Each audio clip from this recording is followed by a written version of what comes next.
ನೆಚ್ಚಿನ ವಿದ್ಯಾರ್ಥಿಗಳೇ, ನೀವು ಎಕ್ಸಾಮ್ಗೆ ಯಾವುದಕ್ಕೆ ಆದರೂ ಪ್ರಿಪ್ರೇಷನ್ ಮಾಡಿ. Either C group to the A group, PSI to IPS, ಯಾವುದೇ ಎಕ್ಸಾಮ್ ಪ್ರಿಪ್ರೇಷನ್ ಮಾಡಿ. ಎಲ್ಲ ಎಕ್ಸಾಮ್ಸು ಒಂದು ನಿರ್ದಿಷ್ಟ ಚೌಕಟ್ಟಿನಲ್ಲಿ ನಡೆಯುತ್ತವೆ ಅಂತಕ್ಕಂತಹ ಅಂಶ ಮತ್ತೊಮ್ಮೆ ನಮ್ಮ ಮುಂದೆ ಸಾಬೀತುಪಡಿಸ್ತೀನಿ. ಈಗ ಇತ್ತೀಚೆಗೆ KS ಮೇನ್ಸಲ್ಲಿ ಬಂದಂತಹ ಒಂದು ಪ್ರಶ್ನೆ ಎಲ್ಲಿಂದ ಬಂತು, ಹೈಲ್ಡಿಂಗ್ ಟಾಪಿಕ್ ಅದು ಹೇಗೆ, ಎಲ್ಲಿಂದ ಬರುತ್ತೆ, ಹೇಗೆ ಬರುತ್ತೆ, ಹೇಗೆ ಕ್ವಶನ್ ಪೇಪರ್ ಪ್ಯಾಟರ್ನು ಈ ಸೆಂಟ್ರಲ್ ಗೌರ್ಮೆಂಟ್ ಎಕ್ಸಾಮ್ಸ್ ಇಂದ ಹೇಗೆ ಕಟ್ ಕಾಪಿ ಪೇಸ್ಟ್ ಮಾಡ್ತಾರೆ ಅಂತಕ್ಕಂತಹ ಅಂಶವನ್ನು ನಿಮ್ಮ ಮುಂದೆ ವಿತ್ ಎವಿಡೆನ್ಸ್ ಸಮೇತ ಕೊಡ್ತೀನಿ. ಬನ್ನಿ. ಈಗ ಆಲ್ರೆಡಿ ಇದು ACCAD ಮೇನ್ಸ್ ಕ್ವಶನ್ ಪೇಪರ್. ನನ್ನ ಕ್ವಶನ್ ಪೇಪರ್ ಅಂತಂದರೆ ಆಲ್ವೇಸ್ ನನಗೆ government question paper. You have to prepare for government exams. So ನನಗೆ ಗೌರ್ಮೆಂಟ್ ಕ್ವಶನ್ ಪೇಪರೇ ಭಾಳ ಇಂಪಾರ್ಟೆಂಟ್ ಆಗುತ್ತೆ. ಇಲ್ಲಿ ಆಲ್ರೆಡಿ ಸೆಕ್ಯುಲರಿಸಮ್ ವಿತ್ ವೆಸ್ಟ್ ಅಂತ ಕೇಳಿದ್ದಾರೆ. ಸೆಕ್ಯುಲರಿಸಮ್ ಅಂದರೆ ಜಾತ್ಯತೀತ ತತ್ವ, ಪಾಶ್ಚಾತ್ಯ ರಾಷ್ಟ್ರಗಳಿಗೂ ನಮಗೂ ಹೇಗೆ ಡಿಫ್ರೆನ್ಸ್ ಇದೆ ಅಂತೇಳಿ ACCAD ಮೇನ್ಸ್ ಜಸ್ಟ್ ಇದು 1 ಮಂತ್ ಬ್ಯಾಕ್ ನಡೆದಂತಹ ಒಂದು ಪರೀಕ್ಷೆ. ಈ ಒಂದು ಪ್ರಶ್ನೆ ಎಲ್ಲಿಂದ ರಿಪೀಟ್ ಆಯಿತು? 2018 UPSCಯ GS2 ಪ್ರಶ್ನೆಯಿಂದ, UPSCಯ GS2 ಪ್ರಶ್ನೆ ಪತ್ರಿಕೆಯಿಂದ ರಿಪೀಟ್ ಆಗಿತ್ತು. ತದನಂತರದಲ್ಲಿ 2019ರಲ್ಲಿ Indian constitution approach to secularism, France ಮತ್ತು ನಮ್ಮ ಇಂಡಿಯನ್ ಸೆಕ್ಯುಲರಿಸಮ್ ಎರಡು ರಿಪೀಟ್ ಆಯಿತು. 2019ರಲ್ಲಿ ರಿಪೀಟ್ ಆಯಿತು. ತದನಂತರದಲ್ಲಿ 2018 India and USA are 2 large democracies, examine the basic tenets on which 2 political parties systems are based, 2018ರಲ್ಲಿ ಆಯಿತು.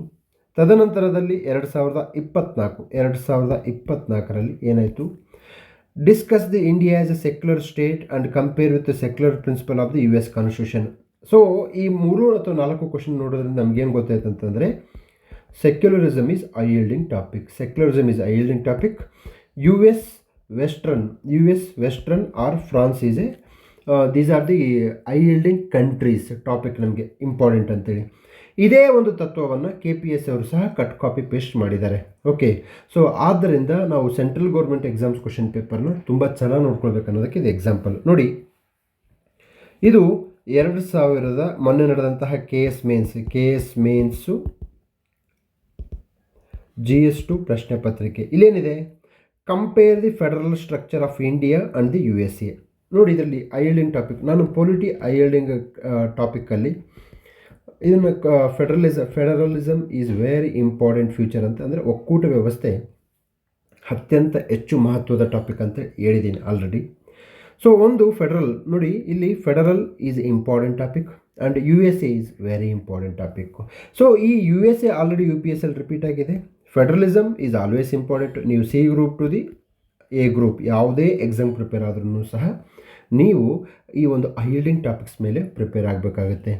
ಕೋಚಿಂಗ್ ತೆಗೆದುಕೊಂಡವ್ರು ಏನು ಮಾಡಬೇಕಂತಂದರೆ, ಈಗ ಆಲ್ರೆಡಿ ಮತ್ತೆ ನೀವು ಓದೋ ಪ್ರಿಪ್ರೇಷನ್ ಹೇಗಿರುತ್ತೆ ಅಂತಂದರೆ, ಈ ಐಲ್ಡಿಂಗ್ ಟಾಪಿಕ್ಸ್ ಮೇಲೆ ನಿಮ್ಮ ಪ್ರಿಪ್ರೇಷನ್ನ ಸ್ಟಾರ್ಟ್ ಮಾಡಿ. ಯಾವುದೇ ಕಾರಣಕ್ಕೂ ಇಡೀ ಪುಸ್ತಕವನ್ನು ಓದಿ ನಿಮ್ಮ ಭವಿಷ್ಯವನ್ನು ಹಾಳು ಮಾಡಿಕೊಳ್ಬೇಡಿ. ಸೊ ಈ ನಿಟ್ಟಿನಲ್ಲಿ ಒಂದು ನಮಗೆ ಏನು ಗೊತ್ತಾಯ್ತಪ್ಪ ಅಂತಂದರೆ, ಇಡೀ ನಮ್ಮ ಕರ್ನಾಟಕದ ಎಲ್ಲ ಎಕ್ಸಾಮ್ಸು ಸೆಂಟ್ರಲ್ ಗೌರ್ಮೆಂಟ್ ಎಕ್ಸಾಮ್ಸಿಂದ ಇದು ಇನ್ಸ್ಪೈರ್ ಆಗಿ ಅಲ್ಲಿಂದ ಕ್ವಶನ್ ಪೇಪರ್ನ ಕಾಪಿ ಪೇಸ್ಟ್ ಮಾಡ್ತವ್ರೆ. ಸೊ ಈ ನಿಟ್ಟಿನಲ್ಲಿ ತಮಗೆ ಅಗೇನ್ ಎಕ್ಸಾಮ್ಸ್, ಕರ್ನಾಟಕ ಎಕ್ಸಾಮ್ಸನ್ನು ಕ್ಲಿಯರ್ ಮಾಡಬೇಕು ಅಂತಂದರೆ you should prepare on yielding topics number 1 and you should see and analyze the question paper of central government exams and you have to decode the question paper. If you are able to do by yourself, ನಿಮಗೆ ನೀವೇ ಮಾಡಿಕೊಳ್ಳುವ ಸಾಮರ್ಥ್ಯ ಇದ್ದರೆ, don't join yielding topic class. Sir ಇಲ್ಲ ನನಗೆ I want to join yielding topics class ಅಂದರೆ you can join my yielding topic classes. Okay, again if you have a capacity you can do by your own self. Okay, ನಂತರದಲ್ಲಿ ನೋಡಿ, ನಿಮಗೆ 2020, 1990, next 2030 ಈ ಇಷ್ಟು ವರ್ಷದಲ್ಲಿ 40 ವರ್ಷದಲ್ಲಿ ಕ್ವಶನ್ ಪೇಪರ್ ಪ್ಯಾಟರ್ನ್ ಚೇಂಜ್ ಆಗಲ್ಲ. Change ಆದರೂ ಕೇವಲ 10-20%. ಇದು ನಮಗೆ ಸಂಬಂಧಪಡೋದಲ್ಲ. ನಮಗೆ 70-80% ಕ್ವಶನ್ನು ಐಲ್ಡಿಂಗ್ ಟಾಪಿಕ್ಕಿಂದ ಬಂದಾಗ ದಟ್ ಈಸ್ ಎನಫ್, ಕ್ಲೋಸ್. ಬಹಳಷ್ಟು ಬಾರಿ ಏನಾಗುತ್ತೆ ಅಂತಂದರೆ, ಬಹಳ ಒಂಥರ ವಿಯರ್ಡ್, ಅಂದರೆ ಒಂದು ಅಸಂಬದ್ಧ ಹೋಲಿಕೆಯನ್ನು ಮಾಡ್ತಾರೆ. ಏನಂತಂದರೆ, USA ಎಲೆಕ್ಷನ್ ನಡೀತಲ್ಲ, ಅದಕ್ಕೆ USA ಬಂದಿದೆ ಅಂತ ಹೇಳ್ತಾರೆ. USA ಮೊನ್ನೆ ಎಲೆಕ್ಷನ್ ಆಯಿತು, ಅದಕ್ಕೆ USA ಕ್ವಶನ್ ಕೇಳಿದ್ದಾರೆ. ನೋ, ಅವೆಲ್ಲ ಎಕ್ಸಾಮಿನರ್ಗೆ ಅವೆಲ್ಲ ಟೈಮ್ ಇಲ್ಲ. ಎಕ್ಸಾಮಿನರ್ಗೆ ಒಂದು ನಿರ್ದಿಷ್ಟ ಅಪ್ರೋಚ್ ಇರುತ್ತೆ, ಇದೇ ಅಪ್ರೋಚಲ್ಲಿ ಕ್ವಶನ್ ಕೇಳಿ ಅಂತ ಐದರ್ KPSC ಅಲ್ಲಿ UPSC ಹೇಳ್ಕೊಟ್ಟೋಗಿರ್ತಾರೆ. ಅವ್ರು ಅದೇ ಅಪ್ರೋಚಲ್ಲಿ ಕ್ವಶನ್ ತೆಗಿತಾರೆ, ಹೋಗ್ತಾರೆ. ಬಿಟ್ಟರೆ ಅವ್ರು ಯಾರಿಗೂ ನಿಮ್ಮಷ್ಟು ಡೈಲಿ ಹಿಂದೂ ಪ್ರಜಾವಾಣಿ ಪೇಪರ್ ಅಷ್ಟು ಓದುವಷ್ಟು ಸಮಯ, ತಾಳ್ಮೆ, ವ್ಯವಧಾನ ಇರಲ್ಲ. ಅರ್ಥ ಮಾಡ್ಕೊಳ್ಳಿ. ಈ ನಿಟ್ಟಿನಲ್ಲಿ ತಾವೇನು ಮಾಡಬೇಕು ಅಂತಂದರೆ ಫೋಕಸ್ಡ್ ಪ್ರಿಪ್ರೇಷನ್ ಮಾಡಿ. ಫೋಕಸ್ಡ್ ಪ್ರಿಪ್ರೇಷನ್ ಅಂತಂದರೆ federal structure is focused, US is focused. So ಹೀಗೆ ಕೆ ಎಸ್ ಮೇನ್ಸ್ ಕ್ವಶನ್ ಪೇಪರಲ್ಲಿ at least 80% of the questions ILDing ಟಾಪಿಕ್ಸಿಂದ ಬಂದಿದ್ದಾವೆ. ಕ್ವಶನ್ ಪೇಪರ್ ರಿಪೀಟ್ ಆಗಿದೆ.